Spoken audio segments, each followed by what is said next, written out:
Sebelum video ini dimulai, jangan lupa diklik like, subscribe, bagikan video ini dan follow Instagram kami @busam.tv serta YouTube-nya supaya kalian gak ketinggalan video lainnya.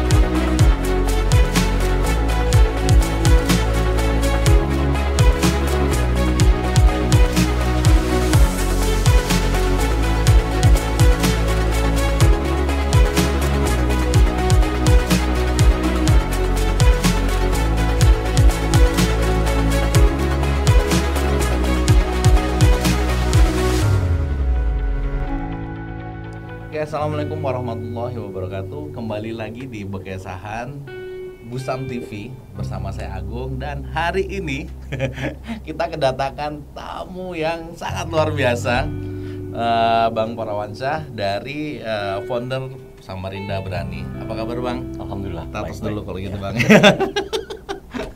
Ini lama nggak ketemu kita nih Bang, kayaknya nih. Selisihan terus. Saya di bawah, nggak ada kan? Nggak ada, gitu. Saya di atas mungkin ya kan. Bang, kita bicara ngobrol masalah Samarinda Berani sendiri nih Bang. Apa sih Bang sebenarnya Samarinda Berani sendiri nih Bang? Ya, Samarinda Berani itu deklarasinya memang adalah sebuah gerakan politik. Itu sudah deklarasi awal. Jadi bukan semacam organisasi sosial yang memang tujuannya adalah politik. Jadi memang tujuannya adalah politik. Samarinda Berani itu awalnya itu digagas sebagai sebuah gerakan politik alternatif. Ketika waktu itu kita melihat bahwa politik hanya dikuasai oleh orang-orang yang berduit, terus kemudian oleh orang-orang itu saja figur-figurnya tidak pernah ada perubahan figur yang lain. Maka teman-teman kemudian kelompok-kelompok muda ini berpikir, kenapa nggak kita munculkan figur lain, figur yang berbeda kan, dengan paradigma juga yang kita anggap berbeda waktu itu. Nah, pada saat itu salah satu cara untuk kemudian memperkenalkan gerakan politik ini adalah terlibat dalam momentum politik. Nah, pilkada waktu itu. Ya. Pilkada merupakan salah satu momentum politik yang teman-teman berpikir bagaimana kita melakukan intervensi supaya kita bisa memperkenalkan Samarinda Berani kan itu. Sekaligus memperkenalkan ide-ide politik yang selama ini mungkin tidak pernah dibawa oleh figur-figur yang lama.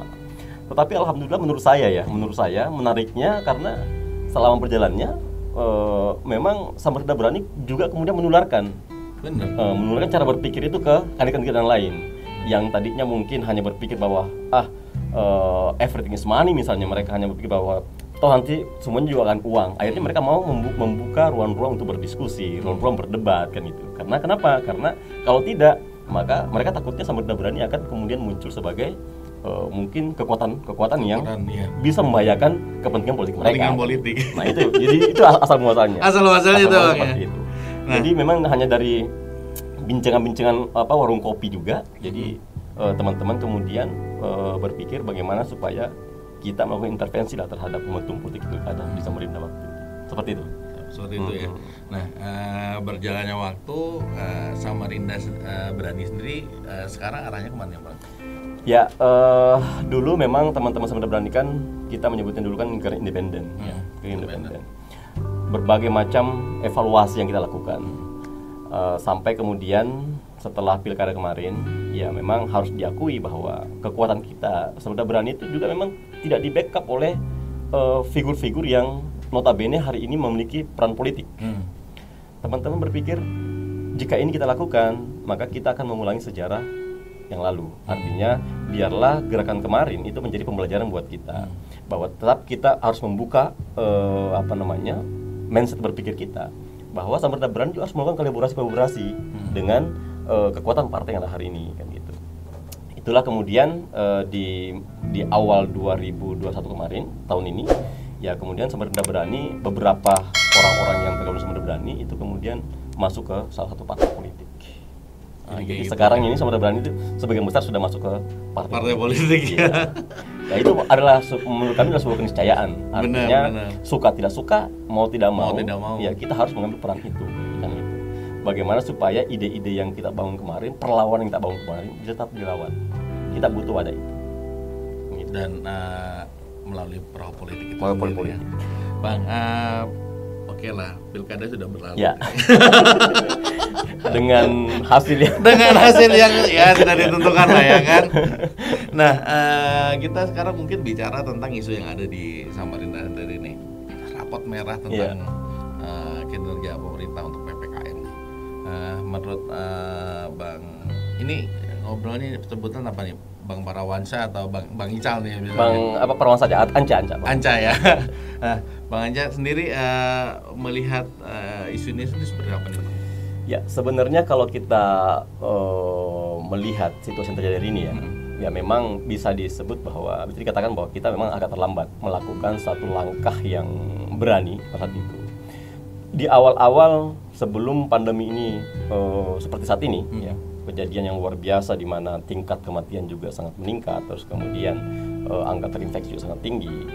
Sebenarnya saya sudah menyampaikan kepada teman-teman bahwa kita harus melakukan lockdown. Ya, lockdown. Artinya lockdown itu adalah bagaimana kemudian kita melakukan pengetatan secara maksimal terhadap kota Samarinda misalnya. Tetapi ingat bahwa Samarinda itu tidak berdiri sendiri. Kita perlu diingat, ya.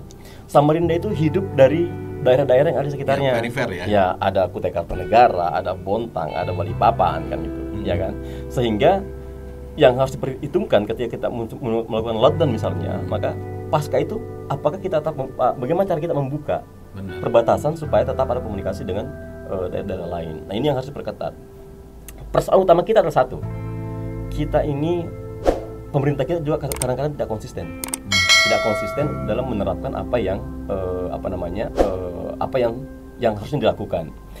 Saya juga menilai bahwa itu bukan secara politik ya. Saya menilainya bahwa hal itu wajar. Kenapa? Karena ini tidak populis. Ya. Ketika kita melakukan PPKM atau lockdown misalnya, itu berarti pemerintah melakukan tindakan tidak populis. Banyak orang-orang yang akan pasti merasa kecewa. Yang karena pasti bahwa ya betul. Yang pasti bahwa roda ekonomi pasti akan tersendat, ya kan? Aktivitas ekonomi pasti akan tersendat kan gitu. Perlu diingat bahwa yang menggerakkan ekonomi masyarakat itu adalah mobilitas. Ya kan? Mobilisasi itulah kemudian yang menggerakkan ekonomi. Tanpa mobilisasi, tanpa pergerakan, maka tidak akan ada peningkatan ekonomi. Ya kan? Otomatis bahwa lockdown atau PPKM itu harus diperhitungkan matang-matang. Ya, berhitung matang-matang. Apa dampaknya? Nah, hari ini misalnya PPKM yang sudah dilakukan beberapa minggu ini, itu juga terkadang saya tidak melihat ada hal yang istimewa kan itu, iya kan? Tidak ada hal-hal yang dilakukan itu, misalnya ketika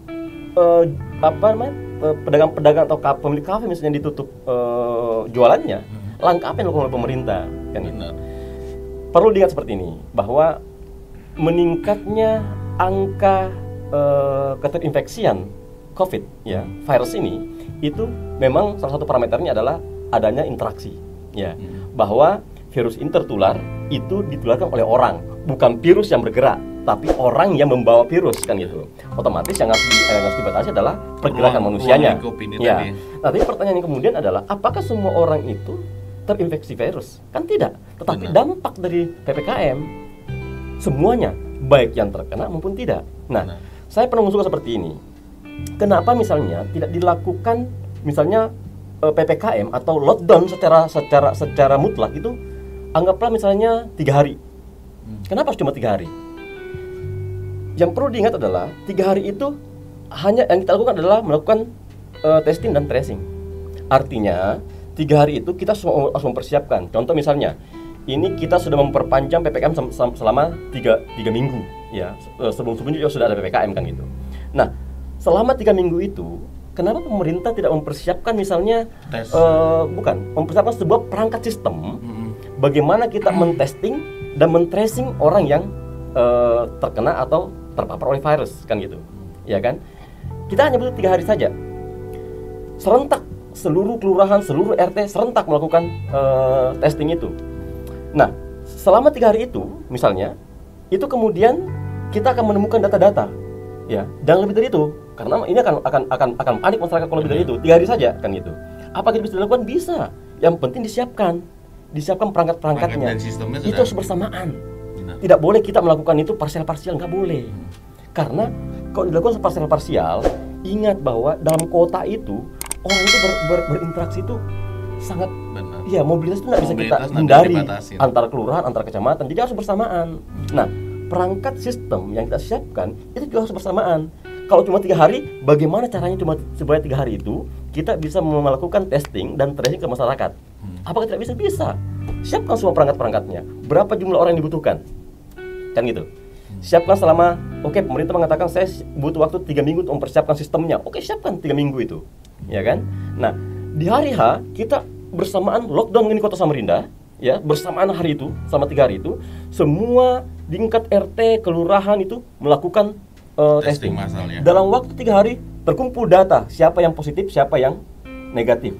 Yang positif misalnya Assaulted nanti ya. itu kemudian kita identifikasi di mana tempatnya, di mana rumahnya. Itulah yang kemudian yang diberikan tindakan isolasi mandiri. Kan gitu. Nah, ketika data itu sudah dimiliki, peran pemerintah adalah bagaimana memenuhi kebutuhan mereka. Kan tidak semua jadinya. Kalau sekarang kan enggak, semua orang berdampak. Semua orang kena, kan gitu. Semua orang susah mencari makan, kan itu. Nah, kalau ini dilakukan dalam 3 hari, saya pikir kita bisa melakukan isolasi terhadap orang-orang yang positif itu, kan gitu. Nah, yang lainnya, ya silakan beraktivitas seperti biasa, kan itu. Jadi Walaupun kalau mungkin enggak, tetap harus pakai masker, misalnya seperti itu, kan. Tapi dia bisa keluar rumah. Nah, orang-orang yang di RT misalnya, di RT itu ada berapa rumah yang isoman, nah itulah yang kemudian disuplai logistik oleh pemerintah, kan gitu. Iya kan? Misalnya di Samarinda ini ada 250.000 lebih household, rumah tangga misalnya. Nah, itu berapa persen misalnya? Kan gitu. Saya tidak meyakini bahwa itu akan lebih dari 20.000 misalnya kan. Tapi 20.000 itu yang kita kemudian, atau 10% itu yang kemudian yang kita berikan kebijakan untuk diberikan perlakuan kan khusus gitu. untuk isoman Iya, dan lain-lain. sembakonya berapa lama, dan itu harus diawasi oleh pemerintah, diawasi oleh perangkat-perangkat yang tadi sudah dibangun oleh pemerintah dalam satu sistem itu. Sebenarnya harusnya mungkin dong, kan sudah pernah kita lakukan, mungkin kayak seperti pemilu kan juga dilakukan Iya, secara betul, serentak. betul. Itu bisa dilakukan. Itu bisa Persoalannya kemudian adalah, ini kan kalau saya melihatnya kan, makanya kemarin saya sempat ada komunikasi dengan seorang pejabat tinggi juga di Kalimantan Timur, di Samarinda ini. Kenapa itu nggak dilakukan?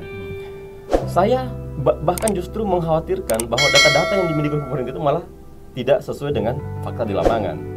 Ada ketakutan.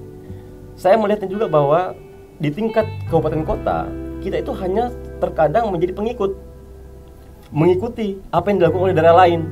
Mengikuti pun itu hanya melihat permukaannya saja. Oh, bahwa di daerah ini melakukan PPKM, orang-orang yang mau mobilisasi dihalang-halangi. Ya cuma itu saja yang mereka lakukan juga. Seolah-olah hanya menjadi tren. Pertanyaannya adalah ketika itu dilakukan, apa langkah-langkahnya untuk kemudian Jadi tidak akhirnya begitu? jadi akhirnya menggugurkan kewajiban aja. Betul. Ingat bahwa interaksi betul adalah merupakan salah satu parameter, tapi bukan satu-satunya parameter. Benar. Kita tidak boleh mengatakan bahwa dalam menanggulangi pandemi ini misalnya, kita harus berpikir 1 tambah 1 sama 2, tidak seperti itu. Karena ada parameter lain, ada parameter lain yang mempengaruhi itu, kan gitu. Mempengaruhi satu, kan gitu. Iya kan? Jadi kita nggak bisa melihatnya hanya satu cara saja. Bahwa kita berhasil misalnya mencegah orang berkerumun dengan cara mengirim Satpol PP atau menutup kafe-kafe. Pertanyaannya kemudian adalah langkah-langkah yang lain apa yang dilakukan? Jadi akhirnya di antara kebijakan yang diputuskan tidak ada perangkat-perangkat yang disiapkan. Nggak ada. Dan seolah-olah cuma itu parameternya. Cuma itu saja gitu loh. Bahwa ketika kita bisa mencegah orang berinteraksi secara ini, maka selesai urusan. Ingat bahwa itu ada faktor ekonomi, ya kan? Bagaimana supaya orang itu tidak misalnya tidak harus kelaparan. Makanya saya katakan bahwa lockdown itu kenapa cuma 3 hari?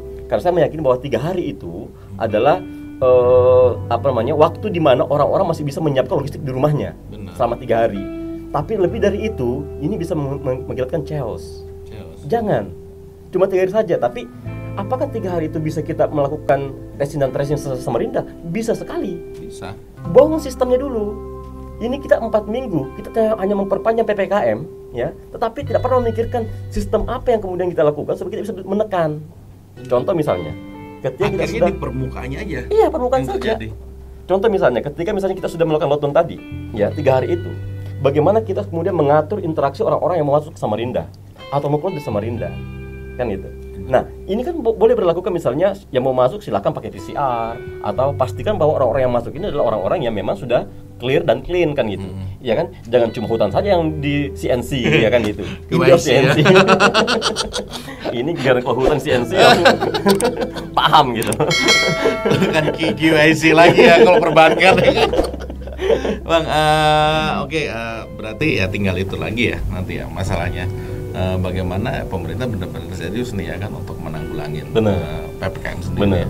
Saya melihatnya bahwa pemerintah kita di lokal itu dia tidak punya inisiatif, ya, tidak punya inisiatif. Lebih cenderung melihat tren apa yang dilakukan oleh orang-orang di Jawa, apa yang dilakukan oleh Jakarta, atau tempat lain, kan gitu. Kultur kan berbeda, iya. Daerah juga berbeda. Dan seolah-olah ketika PPKM pemerintah pusat presiden mengatakan PPKM diperpanjang untuk daerah ini, ya diperpanjang.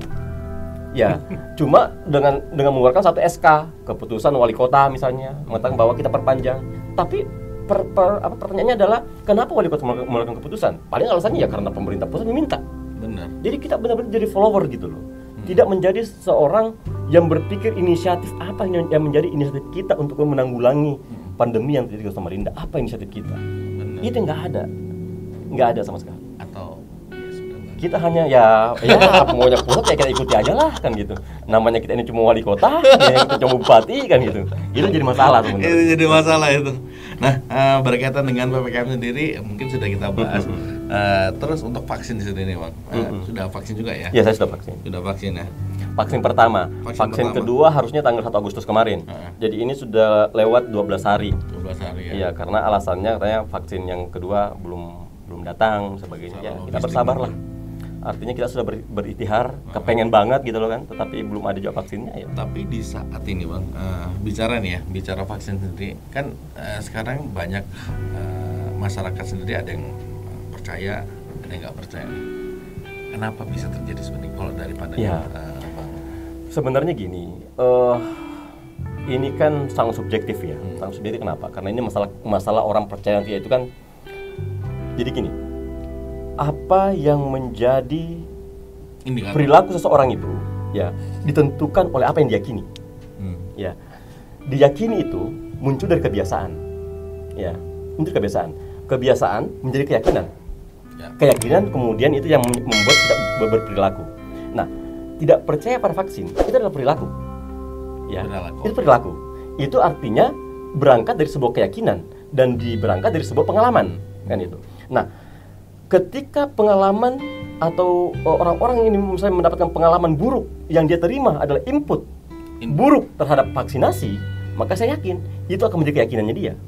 Jadi misalnya nih ya, gitu kan? Misalnya nih ya, hoax misalnya nih tentang vaksin orang yang kemudian meninggal. Ya, bahwa memang ada orang yang divaksin seminggu kemudian meninggal, tapi apakah vaksin yang menjadi penyebabnya?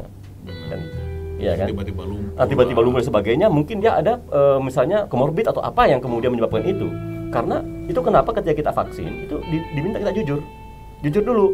Ini ada komorbidnya nggak? Ya kan? Ada gejala apa nih selama ini kan gitu. Di tekanan darah kita diukur dulu untuk mengetahui apakah ini orang-orang ini sehat untuk mendapatkan vaksin. Nah, terkadang ada orang yang kemudian sangat kepengen vaksin tapi tidak menyadari sampai dia berbohong. Sebenarnya kondisinya nggak bisa vaksin, tapi dia berbohong, akhirnya ada dampak negatif yang ditimbulkan. Nah, kembali ke hal yang tadi bahwa ada orang yang tidak percaya dengan vaksin misalnya, bahkan ada orang yang tidak percaya dengan virus ini, COVID-19 ini, ada yang tidak percaya. Nah, perlu kita sadari, bahkan di WA grup saya misalnya atau mungkin di WA grup kita semua yang ada di sini, itu pasti ada tuh informasi-informasi tentang teori-teori konspirasi lah, inilah itulah yang kemudian mungkin terlalu banyak masuk ke HP kita. Dan ingat, mereka cenderung mampu untuk membangkitkan emosional kita loh. Ya. Artinya apa? Artinya hoax yang berkembang hari ini itu bukan sesuatu yang muncul secara tiba-tiba, tapi itu adalah sesuatu yang didesain. By design. Kenapa by design? Coba lihatin. Kita lihat bagaimana mereka bernarasi, bagaimana mereka kemudian memunculkan fakta sepihak dan lain sebagainya. Artinya apa? Ini by design. Artinya ada orang-orang, ada sekelompok orang atau ada Memanfaatkan kepentingan mungkin. tertentu yang memang mencoba untuk, mungkin ini juga diakibatkan oleh ada kepentingan politik, ya. Bahwa ada orang yang tidak suka dengan pemerintahan hari ini, yang kebencian itu yang kemudian ditularkan melalui sosial media tadi kan itu, melalui kiriman WA grup dan sebagainya itu kan itu. Nah, jika orang kemudian terlalu banyak menerima informasi seperti itu, saya meyakini bahwa alam bawah sadarnya juga betul akhirnya akan terbawa itu. terbawa. Kalau katanya Hitler ya, kebohongan yang sering dilakukan itu akan menjadi kebenaran. Maksudnya apa? Itu bukan bahwa itu adalah benar, enggak, tapi itu menjadi benar dalam pikiran kita. Jadi ini adalah hanya tentang bagaimana kita menguasai pemikiran orang. Benar. Kan gitu. Nah, makanya sekarang tadi bahwa ketika kontennya dibuat semenarik mungkin, ya, seolah-olah itu adalah hal yang nyata, padahal kan yang perlu kita sadari juga bahwa masyarakat Indonesia itu tingkat literasinya sangat rendah loh. Literasinya sangat rendah dan kebutuhan digitalnya juga betul. paling tinggi. Bayangkan ketika orang-orang semua misalnya diberi input seperti itu dan dia malas untuk mencari informasi yang valid terhadap ini. Ya, padahal sumbernya di handphone bisa dicari nih. Oh, benar nggak informasi ini? Oh, benar nggak ini? Jurnalnya ada ya, nggak ini? Jurnalnya ada nggak ini kan? Gitu. Iya kan? Nah, dia tidak melakukan itu. Padahal semua siap di internet juga. Benar. Dia lebih suka menerima berita-berita yang negatif kan gitu. Dan singkat. Dengan kreator yang luar biasa kan gitu, menarik dan sebagainya. Akhirnya apa? Akhirnya terbangun dalam pikiran dia bahwa apa yang dikatakan ini benar kan gitu. Apalagi ini mohon maaf ya, mungkin dibumbu-bumbui dengan hal yang menjadi keyakinan sehari-hari kita, itu akan menjadi hal yang semakin masif kan gitu. Nah, ini yang membuat upaya-upaya perbaikan itu menjadi terhambat. Padahal kalau kita misalnya membaca jurnal-jurnal terkait masalah vaksinasi, tujuannya apa sih? Apakah kita ketika divaksin itu kemudian tidak terpapar virus COVID? Terpapar, akan terpapar. Cuma dia akan mengurangi dampak buruk daripada ketika orang tidak divaksin. Misalnya nih, orang itu dengan gejala kehilangan rasa, kemudian sanitasi oksigennya menjadi rendah, itu insya Allah tidak ada ketika, atau menjadi ringan ketika misalnya dia sudah divaksin. Jadi orang yang sudah divaksin itu masih berpeluang untuk terpapar virus. Tapi dampaknya, minimalkan dampak dan resikonya. Ya betul, itu yang dilakukan. Jadi jangan dikatakan bahwa itu kemudian menjadi kebal, enggak. Tidak ada kekebalan. Nah, yang kita lawan adalah virus. Virus itu dalam teorinya itu tidak bisa dimatikan. Ya kurang lebih kayak kita bicara bukan corona aja sih. Betul. Ya. Virus kayak misalnya flu. Ya, flu misalnya. Flu, batuk itu kan ya, juga virus. Betul. Yang paling simpel lah. Ada Kalau malaria juga benar, kan. Kalau bahasanya bersihin dari awal-awal kan dikatakan bahwa kita harus bersiap-siap untuk hidup berdampingan dengan virus COVID, corona COVID ini kan ya, coronavirus ini kan gitu. Ya kenapa? Ya artinya apa? Bahwa yang kita lawan ini virus. Benar. Mau nggak suka kita akan berdampingan hidup dengan. Oke lah, teman-teman mengatakan bahwa saya tiap hari mengkonsumsi yang namanya madu kok, jahe kok. Oke lah, benar. Tapi ingat bahwa sekonsisten apa kita kemudian mengkonsumsi itu. Benar. Ya kan? Sedangkan vaksin itu masuk dalam tubuh kita, membentuk menjadi bagian daripada gen yang ada dalam tubuh kita. Kan gitu. Ya kan? Kurang lebih kalau di komputer kan ini softwarenya sudah ada nih. Betul, kan gitu. Ya kan? Artinya kalau misalnya kita lupa untuk mengkonsumsi madu, jahe dalam beberapa hari, ya artinya kalau terpapar juga sudah ada imun yang terbangun dalam diri kita. Seperti itu. Dan badan sudah bisa menerima karena sudah ada itu tadi. Karena saya sangat meyakini, karena saya belajar dari diri sendiri ya, bahwa ada kan namanya, kita ini kan termasuk masyarakat yang kurang berdisiplin. Kita melakukan itu ketika memang itu lagi rame-ramenya, atau misalnya kita harus menjaga imun lagi rame-ramenya ini pandemi. Tetapi ketika pandemi nanti misalnya virus corona ini sudah tidak lagi dijadikan sebagai bahaya karena kayak flu biasa aja sudah karena herd kan? immunity, orang-orang sudah 70%, 80% sudah divaksin. Pemerintah mengatakan oke, sekarang kita hentikan semuanya, silakan beraktivitas seperti biasa, kan gitu. Kasihan kan mereka yang nggak divaksin? Benar. Kasihan kan mereka. Artinya nanti kalau mereka misalnya terpapar ya dia nggak biasa, ya udahlah. Kemarin juga ngapain vaksin sih, kan gitu. Kan gitu. Katanya tahan dengan jahe, oke silakan konsumsi. Tapi ternyata Anda tidak konsisten kan gitu ya kan. Nah, ini yang saya katakan tadi, bahwa ini persoalan konsistensi kita. Konsistensi dan pola pikir. Betul. Ya. Jadi Ya kalau dikatakan bahwa kenapa ada orang yang tidak percaya dengan virus corona ini atau kemudian tidak percaya dengan vaksin, itu terbangun dari keyakinannya, itu berangkat dari apa yang selama ini dikonsumsi. Apa yang masuk itu yang akan keluar. Sama dengan komputer kan? Sampah yang masuk, sampah yang keluar. Seperti itu. Nah, yang lucu akhirnya kan ya nggak tahu ini ya, kebijakan pemerintah juga termasuk tidak memperbolehkan orang yang belum vaksin nih untuk bepergian ataupun menggunakan penerbangan. Menurut Bang Prawansyah seperti apa? Saya pikir itu kurang bijak. Kenapa kurang bijak? Karena perlu disadari juga bahwa tidak semua orang itu bisa divaksin. Benar. Tidak semua. Ya kalau misalnya kayak darah tinggi. Iya betul. Orang dengan misalnya penyakit jantung yang nggak bisa divaksin, benar. ada komorbidnya misalnya jantung, apakah kemudian diabetes dan sebagainya, ada ginjal, liver dan sebagainya, itu kan tidak bisa divaksin. Apakah kemudian orang-orang itu tidak bisa melakukan perjalanan? Kan itu pertanyaannya. Jadi saya pikir itu bukan menjadi alasan. Tidak boleh dijadikan syarat. Memang vaksin ini adalah kalau pemerintah melakukan itu berarti pemerintah sudah melakukan kesalahan untuk kemudian memaksa orang untuk vaksin. Tidak boleh dipaksa. Menurut saya, kalau pemerintah tidak mampu menyadarkan, berarti itu kegagalan kita. Kenapa pemerintah tidak mampu menciptakan Diskominfo misalnya, dinas komunikasi informasi menciptakan kreator juga yang bisa membangun melawan yang namanya hoax itu. Ya kan? Misalnya mengundang teman-teman di Busam TV misalnya, ayo kita siapa yang buat nih? Kita buat konten konten yang kemudian bisa mampu untuk melawan, disebar melalui sosial media supaya kita bisa melawan hoax itu kan gitu. Iya kan? Kenapa tidak dilakukan? Iya kan? Sebenarnya itu kan hal yang bisa dilakukan. Ketika kita melawan dengan media, ya lawan dengan media kan gitu. Jangan dengan cara seperti itu. Itu hanya membuat masyarakat semakin sakit hati dengan pemerintah. Ya kan? Kenapa sih? Ini pemerintah jelas-jelas punya kepentingan bisnis nih. Kenapa kemudian kita dilarang ini pasti ada kerjasama bla bla bla. Itu wajar. Artinya masyarakat berpikir itu wajar. Karena mereka kurang dilakukan penyadarannya. Dan pemerintah lebih cenderung menggunakan cara-cara kekerasan tanda kutip ya. Bagi saya melarang orang terbang itu kekerasan. Ya. Artinya lebih suka melakukan hal seperti itu dibandingkan dengan melakukan tindakan-tindakan yang lembut untuk menyadarkan masyarakat. Saya pikir itu bisa dilakukan. Bisa dilakukan. Mengumpulkan teman-teman kita di Samarinda misalnya ya. Banyak kok orang-orang sini yang bisa kemudian menciptakan kreator konten-konten yang bagus seperti itu kan gitu. Iya kan? Kenapa nggak diajak mereka untuk buat konten-kontennya?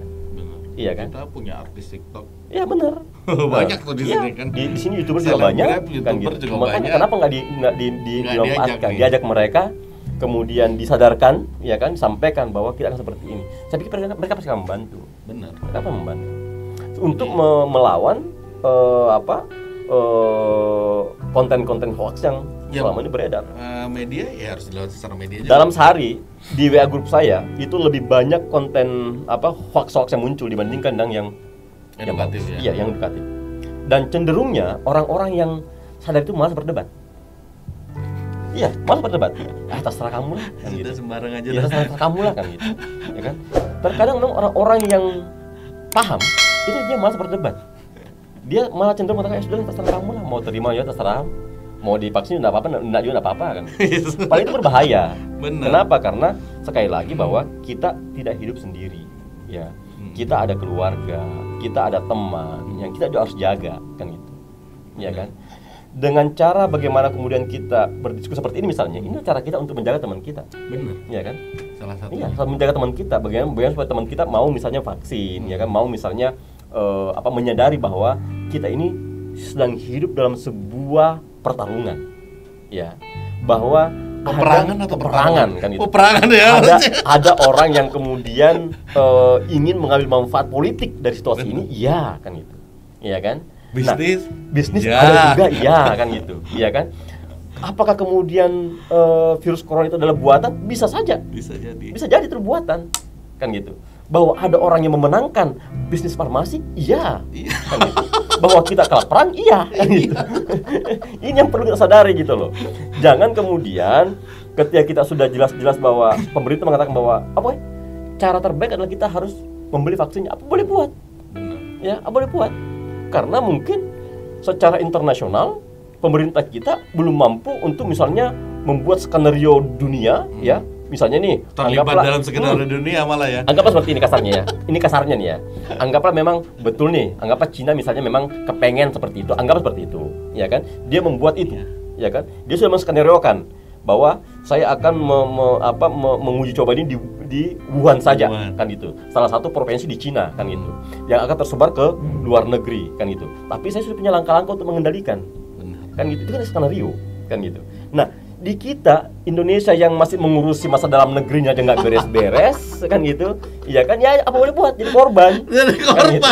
Ya kamu mau jadi pelaku nggak bisa, jadi korban, kan gitu. Nah ini yang perlu kita pahami bahwa hidup kita ini, kita hidup dalam sebuah sistem, ya, dan sistem ini dikendalikan oleh kebijakan-kebijakan, dan itu sangat politis sekali, ya, itu sangat politis sekali. Makanya ya memang kita harus lebih giat untuk melakukan diskusi-diskusi terkait masalah seperti ini sebenarnya. Kenapa? Karena ini juga akan berkontribusi terhadap bagaimana meningkatkan kesadaran masyarakat terkait fenomena atau situasi yang muncul. Jangan sampai masyarakat kita itu gampang diadu domba, gampang kemudian termakan hoaks. Jangan ke Indonesia, ya. Di Amerika saja itu tingkat orang yang anti vaksin itu tinggi. Mereka pada lepas masker semua sekarang. Tapi angka kematian luar biasa. Iya kan? Di Paris misalnya, iya kan, yang disiplin itu malah Inggris. Iya, Inggris disiplin. Artinya Inggris itu perlawanan seperti itu malah berkurang, makanya mereka bisa buka masker. Orang bilang, wah ini kenapa di Eropa sana orang-orang sudah buka masker ini? Ya ingat, jangan cuma lihat mereka buka maskernya, lihat bagaimana berjuang untuk itu. Bagaimana mereka mendapatkan vaksin, bagaimana mereka di lockdown, kan gitu. Belum pernah ada di Indonesia kita lockdown seperti di London seperti di Paris atau ya. Di Singapura. Betul, belum pernah seperti itu. Belum pernah. Kita masih ya iseng-iseng kan gitu. Tipis-tipis lah ya kan. Bang, biasanya di Bekesaan itu ada quotes tuh yang disampaikan buat pemirsa atau teman-teman atau masyarakat yang ada di Samarinda nih. Kira-kira apa yang mau disampaikan nih dari Bang Parawansa sendiri? Ya. Mungkin bisa lihat ke kamera itu ya, kali. Saya cuma mau menyampaikan seperti ini, bahwa informasi apa yang kita lihat ya belum tentu seperti itu kenyataannya. Jadi memang kita harus banyak-banyak membuka cakrawala berpikir kita, ya, mencari informasi yang benar supaya kita bisa mendapatkan informasi yang berimbang. Kalau kita hanya selalu mengkonsumsi satu jenis informasi saja, apalagi misalnya satu sudut pandang saja, apalagi misalnya tanpa dibarengi dengan pandangan dari sudut pandang yang lain, maka kita akan terikut. Itu namanya doktrin. Doktrin itu tidak mesti harus kemudian kita duduk di meja kemudian didoktrin, tidak seperti itu. Dengan melalui sosial media pun kita bisa terdoktrin. Jadi harapan saya bahwa ya mari kita kemudian mencari informasi di luar, informasi yang berbeda, jangan melihatnya hanya dalam satu kacamata kuda saja. Kita harus melihat secara lebih luas seperti itu. Oke, mungkin kesimpulannya ya, koran itu ada ya. Terus coba kita belajar ini lagi mencerna tuh segala informasi yang ada, kita tahu kebenarannya seperti apa, dan kalau memang yang berhubungan dengan isu dan hoax jangan mudah terpengaruh. Dan coba kita memperluas cakrawala mungkin yang tadi Bang ya. Oke, kita akhiri mungkin Bang. Bekesaan, makasih banyak kehormatan bagi kami nih. Bang Parawansa sudah datang ke Busam TV. Kami akhiri podcast hari ini. Saya Agung. Assalamualaikum warahmatullahi wabarakatuh. Waalaikumsalam.